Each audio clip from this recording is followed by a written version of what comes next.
My public poetry room is a cylinder, and the title is A Point in Time.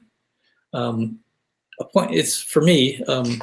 It's personal, that term, because it was a common thing said by my architectural profs, and it fascinated me, and yet I found it perplexing in that its definition was always so elastic. Did they mean, was it a precise second or moment, a day, a year, or an era such as Renaissance? Obviously, the definition of such points is important. We can't go back to them, we can't retouch or re-experience them. And we have, as a consequence, we've had to develop reference standards to help us.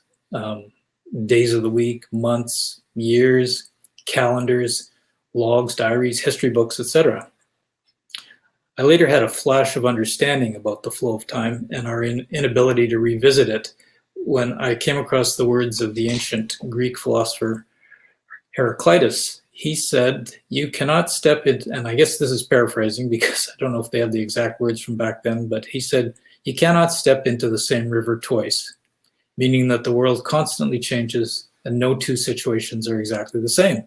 As water flows in a river, one cannot touch the exact same water twice. So in my space, I've not used any images, but instead relied upon text to explore time as an examination of time as dynamic, fluid, unstoppable, relentless.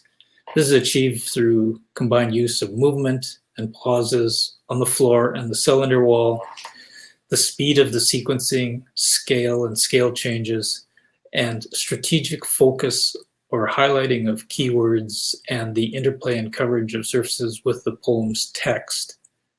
So it's time is never stopping in this space. It's moving around, and because it's a cylinder, that was a very important concept for me because the shape obviously has no walls, no planes, corners, or edges to constrain, control, or otherwise constrict the continuous flow of the poem.